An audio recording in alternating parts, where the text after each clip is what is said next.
So, meine Damen und Herren, ich hoffe, ihr habt das Mittagessen genossen und sind kräftig gestärkt wieder zurück.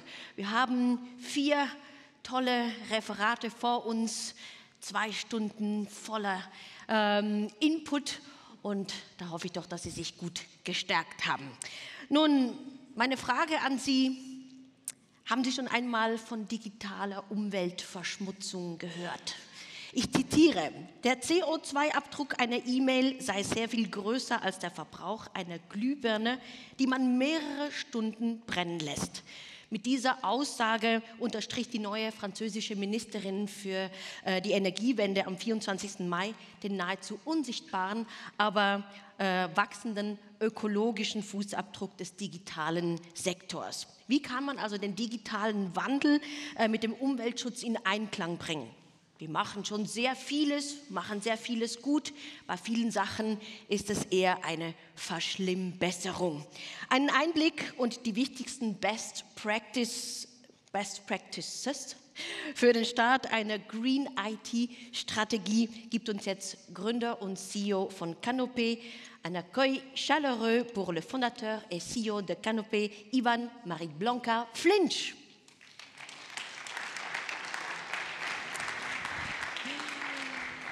Ivan, comment vois-tu la Suisse par rapport à ses voisins en ce qui concerne le Green IT?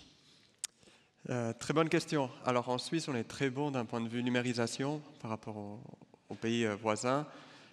En ce qui concerne le Green IT ou le Sustainable IT, on a encore beaucoup de progrès à faire, notamment par rapport à nos voisins français qui sont extrêmement avancés, on le verra dans la présentation, en termes de loi, en termes de plein de domaines. Donc on a encore beaucoup de choses à faire. Ok, nous sommes très curieux. La scène est à toi. Merci. Merci. J'avais pas prévu ces petites minutes. Les présentations de ce matin ont été tellement intéressantes que je voulais complémenter certaines données qui ont été données par rapport à la génération alpha et au metaverse d'un point de vue environnemental. Donc je sors mon petit bloc-notes de mes notes. Simon Schnetzer nous a parlé de la génération alpha et de la place de TikTok dans notre vie.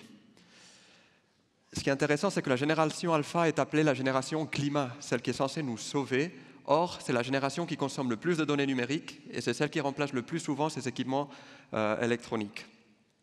1 heure sur TikTok, c'est l'équivalent de 165 grammes de CO2 émis. C'est beaucoup, c'est peu. C'est l'équivalent de 60 kg par année par personne. En faisant un calcul assez rapide, en Suisse, cela fait 522 000 tonnes de CO2 pour l'ensemble des réseaux sociaux utilisés par les Suisses. Cela fait 260 000 vols aller-retour Genève-New York que pour l'utilisation des réseaux sociaux en Suisse. TikTok consomme 8 fois plus de données en 1 minute que LinkedIn et 3 fois plus que Instagram. D'un autre côté, nous avons parlé de Metaverse. Il va nous falloir 1000 fois la capacité technique et technologique que nous avons aujourd'hui pour faire cette réalité virtuelle qui n'a rien de virtuel une réalité. Donc aujourd'hui, le Metaverse qui a été présenté à la société, je ne parle pas forcément de cette présentation, mais en général est non durable. Et c'est important de montrer que la partie qu'on appelle le cloud, le Metaverse, la réalité virtuelle, est une réalité matérielle avec des serveurs que vous savez très bien. Donc aujourd'hui, nous allons voir le Green IT comme la continuation du numérique actuel. Première question, que faisiez-vous le 19 juillet 2022, cet été? Est-ce qu'on était à côté du lac, à la montagne, au travail, télétravail, en vacances?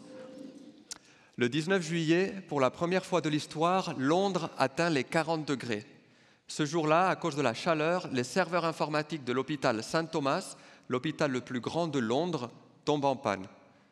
Cela cause des importantes conséquences. Des opérations critiques sont annulées, des historiques médicaux sont perdus et des traitements chimio contre le cancer sont décalés.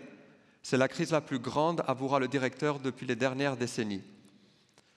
Le même jour, l'après-midi, certains serveurs de Google et d'Oracle à Londres tombent aussi en panne à cause de la climatisation parce que les serveurs n'arrivent pas à refroidir les serveurs. Mesdames et messieurs, le changement climatique a aussi un impact sur l'IT. Comme vous pouvez voir sur ce graphique, pour la première fois de l'histoire, la température moyenne sur Terre a dépassé de 1 degré. Au rythme actuel, nous visons les plus 2,7 degrés. À ce rythme-là, l'être humain n'a jamais fait face à des conditions d'habitat aussi compliquées. Mais on pourrait se demander quelle est la part du numérique dans ce réchauffement climatique. Aujourd'hui, le numérique représente 2 fois l'empreinte de l'aviation civile. On parle beaucoup des avions et de leur pollution, mais aujourd'hui le numérique est déjà 2 fois plus polluant. Et pour 2030, on considère que le numérique sera le premier consommateur d'électricité. Et évidemment, là, on n'a pas inclus le metaverse et la blockchain.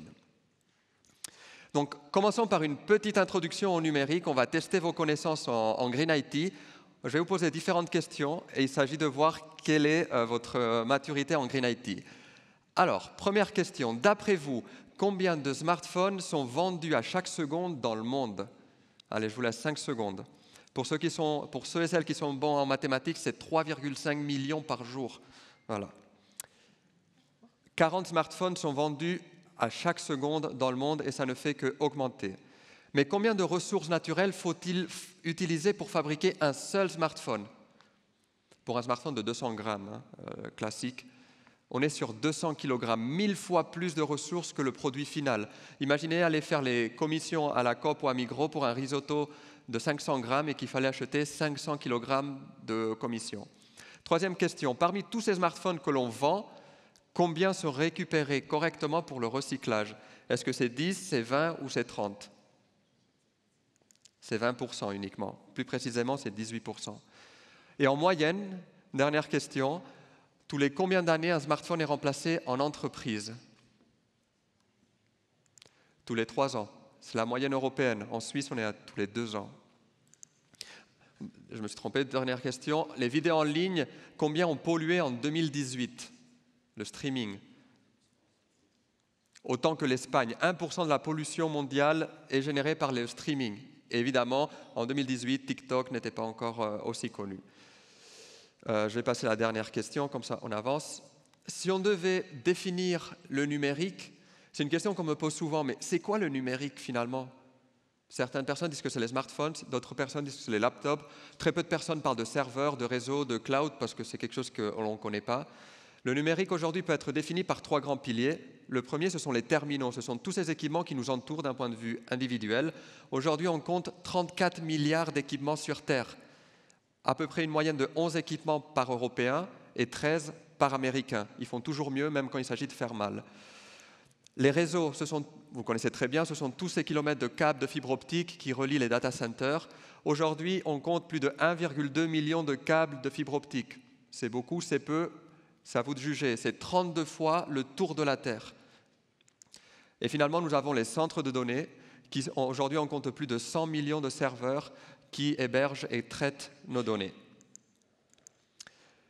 Internet of Things, vous connaissez très bien, ce sont les smartphones, les laptops, les téléconnectés, le cloud, etc. Mais c'est aussi les frigos connectés, ce sont les smartwatches, c'est les raquettes connectées. Je ne sais pas si parmi vous, il y a des personnes qui sont passionnées de tennis, moi je le suis. Depuis quelques années, je sais si je peux battre ou pas Federer. Avec une raquette Babola, je peux mesurer la puissance et l'angle de frappe avec ma balle. Donc je peux vous rassurer, je ne suis pas prêt de prendre le relais de Federer. Et nous avons les voitures, Tesla, etc. Pour vous donner un ordre de grandeur, un vol Genève-New York génère à peu près 500 gigas de données de par tous ces capteurs. En parlant de données, voici une courbe qui montre l'évolution des données dans les années à venir. On ne va pas rentrer dans les détails ni dans les unités, mais on peut voir que d'ici entre 2022 et 2025, la quantité de données générées et stockées va doubler. Et donc, quand on entend la politique qui nous dit qu'il faut réduire la consommation électrique, il faut réduire nos empreintes, c'est faux. On voit ici que la consommation d'électricité due aux données ne va faire qu'augmenter. Et qui dit consommation d'électricité dit génération de CO2. Si l'on ne fait rien, on va aller avec la courbe verte. Aujourd'hui, le numérique représente déjà 4% des émissions à gaz à effet de serre. Pour 2025, ça sera 8%. C'est le secteur de tous les secteurs confondus où la pollution grandit le plus vite. On est à 9% par année et ça ne fait qu'augmenter. Si on met un plan de scénario de sobriété, d'ici 2025, on continuera à numériser parce que le numérique est nécessaire, mais tout en réduisant son empreinte. Ce graphique est très intéressant. Il nous montre la durée de vie de réserve rentable des principaux matériaux qui sont nécessaires à la fabrication des équipements électroniques. Ça ne veut pas dire que, si on regarde l'or, que dans 18 ans, il n'y en aura plus. Non, ça veut dire que dans 18 ans, il coûtera plus cher d'extraire l'or que de le vendre. Or, vous êtes d'accord avec moi, on ne va pas avoir une entreprise à perte. Donc cela nous pose plein de questions sur notre modèle d'affaires. Est-ce qu'on doit vendre plus? Est-ce qu'on doit vendre mieux? Est-ce qu'il faut passer sur le leasing? Est-ce qu'il faut passer sur le reconditionnement? Toutes ces questions commencent à émerger de plus en plus en Europe. Quelle est la solution? C'est d'aligner la transition numérique et la transition environnementale. Et cela passe par une approche Green IT. Le numérique dans les organisations. Aujourd'hui, on se rend compte que les grandes entreprises, mais aussi les petites et moyennes entreprises, ont une volonté de réduire leurs empreintes carbone, de devenir net zéro, etc.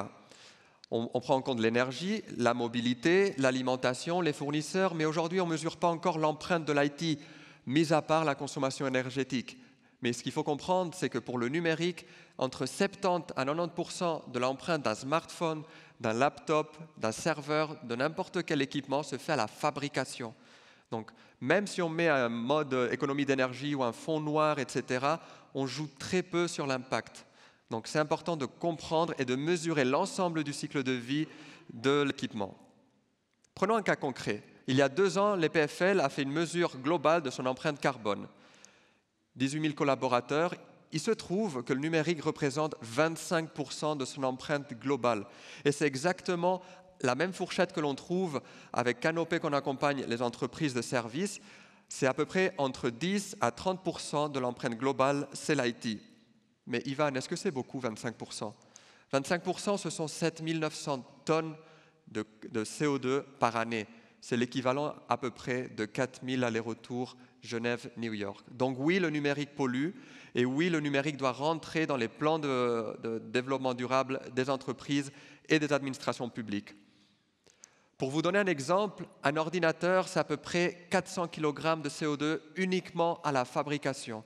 Donc maintenant qu'il y a le Black Friday qui approche, on fait une grande campagne de sensibilisation, c'est que quand on va acheter un laptop ou un smartphone, on est en train d'acheter aussi du CO2. Mais le CO2, ce n'est pas le seul indicateur. Pour fabriquer un ordinateur, il faut plus de 1500 litres d'eau et plusieurs centaines de produits chimiques. Mais 400 kg de CO2, ce sont 2000 km en voiture qu'on aurait pu faire, ou 200 000 km en train de haute vitesse, même si le petit symbole de ce train n'est pas forcément de haute vitesse. Ce sont 55 repas qu'on aurait pu préparer avec de la viande, ou 800 repas qu'on aurait pu préparer végétariens. C'est aussi l'équivalent, et aujourd'hui c'est d'actualité, c'est l'équivalent de l'énergie qu'il aurait fallu donner à 22 maisons de 64 mètres carrés pour les chauffer au gaz. Donc à chaque fois que l'on remplace ou que l'on achète un équipement électronique, nous avons un impact direct sur l'environnement, que ce soit pour les ressources naturelles ou d'un point de vue social. Mais finalement, à part d'un point de vue environnemental, pourquoi devons-nous mettre en place une stratégie Green IT? Je ne vais pas passer forcément à travers tous ces éléments, mais le premier est celui qu'on a retenu de la présentation de ce matin, c'est que les valeurs de la société sont en train de changer.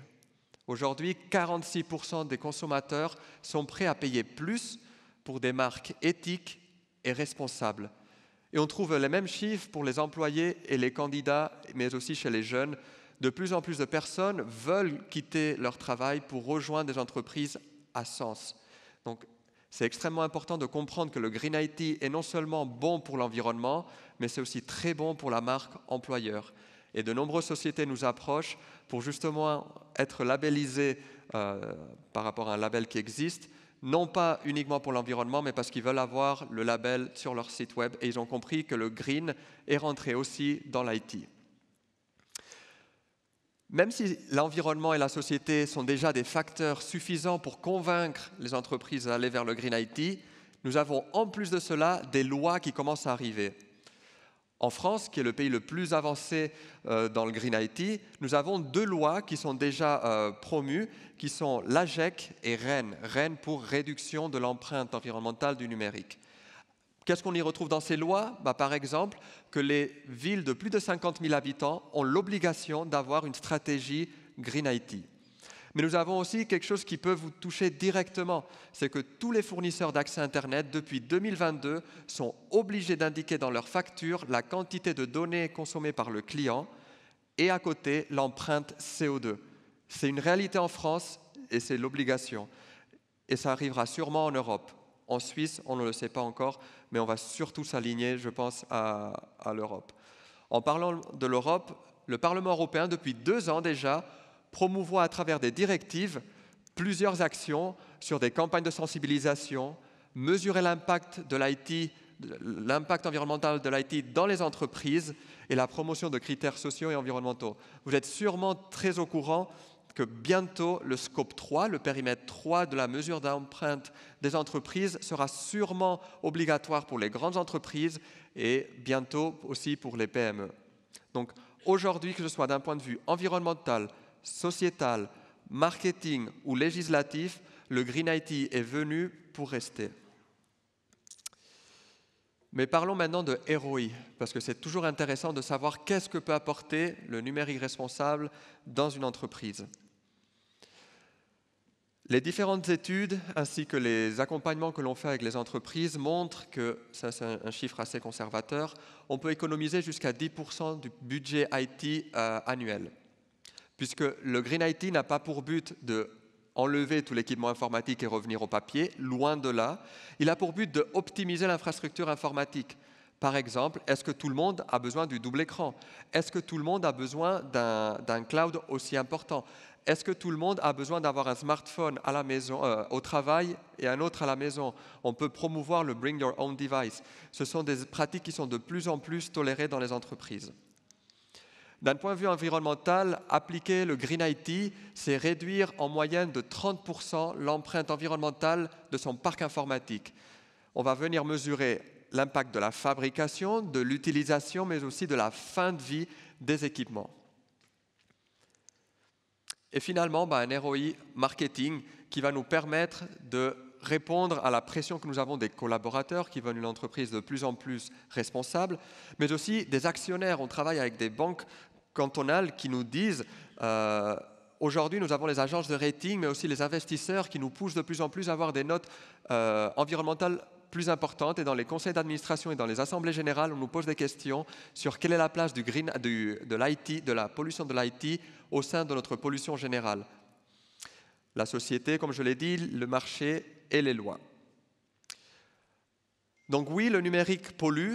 Mais oui, nous avons des outils qui existent, gratuits, que nous pouvons utiliser ce soir déjà, qui vont nous permettre de mesurer notre empreinte et de la réduire. La première, si vous êtes curieux ou curieuse de savoir quelle est l'empreinte CO2 de votre site web, de votre entreprise, je vous conseille d'utiliser le site websitecarbon.com ou .net. Il va vous donner l'empreinte de votre page d'accueil avec des équivalents parlants. Le deuxième, c'est YouTube Audio. Comme vous le savez, l'image ou les vidéos représentent 70% des données qui véhiculent dans le monde. Donc, quand vous regardez YouTube à la maison et que vous faites du sport, le ménage ou autre chose et que vous n'avez pas besoin de regarder l'image et que vous voulez laisser le son, vous pouvez installer cette extension qui est sur Firefox et sur Google Chrome, qui s'appelle YouTube Audio. Il ne va pas afficher l'image, mais elle va laisser passer le son. Un outil qui a été développé par la Haute École d'Yverdon, il s'appelle CarbonVise. Pareil, une extension comme YouTube Audio, vous l'installez et vous allez pouvoir suivre l'empreinte carbone de votre navigation web. Parce que vous serez d'accord avec moi que finalement un site web, ce sont des données qui vont d'un point A, les serveurs, à un point B, les terminaux. Donc ça va nous permettre de savoir quelle est l'empreinte de notre navigation. Je vous recommande de passer 1 minute sur une vidéo et d'utiliser cet outil et 1 minute sur un blog. Et vous allez voir le nombre de données qui ont été téléchargées dans les deux cas et vous pourrez voir pourquoi c'est important parfois de se passer de la vidéo. Et finalement, je n'ai pas d'action chez Infomaniac, il y a d'autres outils comme WeTransfer ou FileVer, mais SwissTransfer par exemple est un outil qui permet de déposer les pièces jointes, de générer un lien et de le mettre dans notre email et de nous passer de la pièce jointe qui représente à peu près 90 à 95% de l'empreinte d'un mail. Quand on est en interne, quand c'est un mail entre collaborateurs, on met un lien du cloud, du SharePoint ou du service que vous utilisez. Cet outil, le dernier SwissTransfer, c'est plutôt quand vous vous adressez à des personnes en externe. Maintenant, vous allez me dire, mais qui sont ces courageux? On en a parlé ce matin de early adopters, mais ce n'est plus early adopters aujourd'hui. Quelles sont les organisations qui ont déjà une stratégie numérique responsable? Nous avons la ville de Genève, les HUG, la République de Genève, les services industriels de Genève, la ville de Lausanne, l'OICO, la ville de Bienne et d'autres grandes entreprises qui sont à la fois en Suisse et en Europe. Vous allez me dire, c'est très bien, c'est des grands groupes, peut-être qu'ils ont optimisé en éteignant les écrans et qu'ils disent qu'ils font du Green IT. Je vous rassure, ce n'est pas le cas. Prenons 3 exemples. Le premier, Schneider Electric, en faisant les calculs, ils se sont aperçus qu'en faisant une stratégie Green IT, ils réduisaient de 10 millions d'euros la consommation énergétique par année de tous ces équipements informatiques et annexes. Cela représente une économie de 60 000 tonnes de CO2 par année. Un autre exemple, c'est Orange. En éco-concevant ces logiciels, donc en optimisant le code, ils ont réduit entre 10 à 15% la consommation électrique de leurs logiciels. Et finalement, Veolia, l'entreprise de traitement d'eau, en passant des ordinateurs à des clients légers, des thin clients, ont réduit de 52% les émissions de son parc informatique. Donc ici, vous avez 3 exemples précis d'entreprises, que ce soit des grandes ou des petites. On l'a vu avec les ROI, on réduit l'impact environnemental, économique et on augmente l'image de marque. 5 bonnes pratiques pour commencer à avoir une stratégie Green IT. Certaines vous sembleront évidentes et d'autres peut-être pas. Limiter l'achat de nouveaux équipements. C'est extrêmement important puisque, comme je vous ai dit, 70% minimum de l'impact d'un équipement vient de l'achat de l'équipement, c'est-à-dire de la fabrication.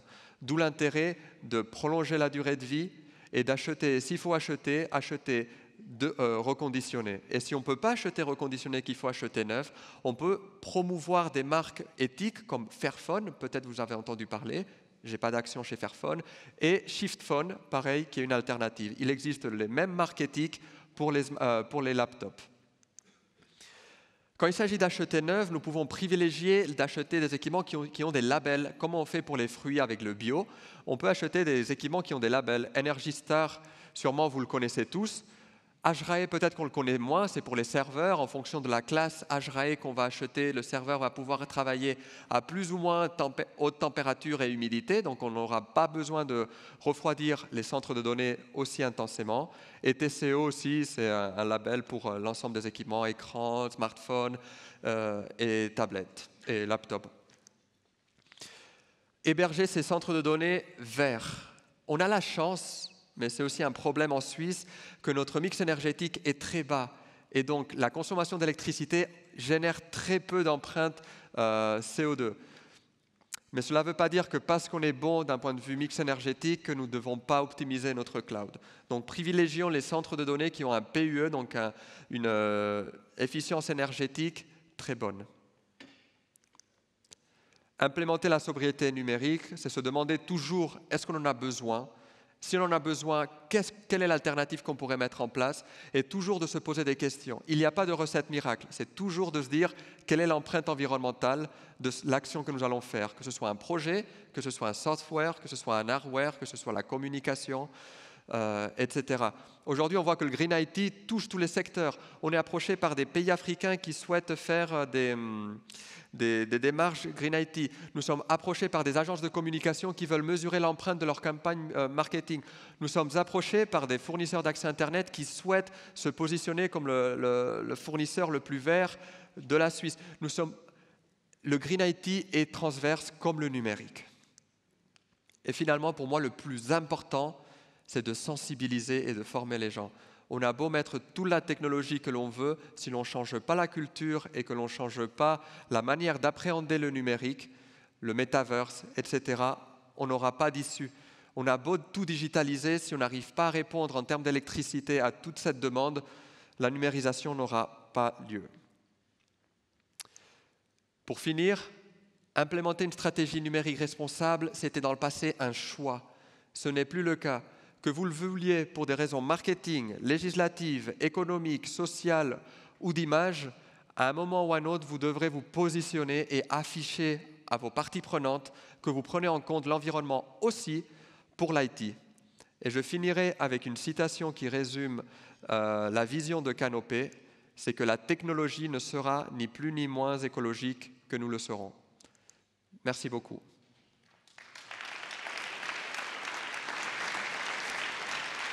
Merci beaucoup, Ivan. Petit cadeau pour toi. Merci beaucoup. J'ai encore une question. C'est vraiment très impressionnant ce que tu nous as raconté, tous ces numéros que tu nous as donnés. Covid a fortement influencé notre comportement sur le lieu de travail. De nombreuses entreprises, ils ont encore le home office, pas seulement pour la santé, mais aussi au point écologique. Dans quelle mesure le home office a-t-il vraiment sens pour réduire l'empreinte ? Je pense que le télétravail, le home office, c'est réellement l'exemple de que le numérique peut être utilisé pour réduire notre empreinte environnementale. Le but de cette présentation, ce n'est pas de dire qu'on va contre le numérique, mais qu'il faut l'utiliser consciemment. Et le télétravail, c'est un exemple.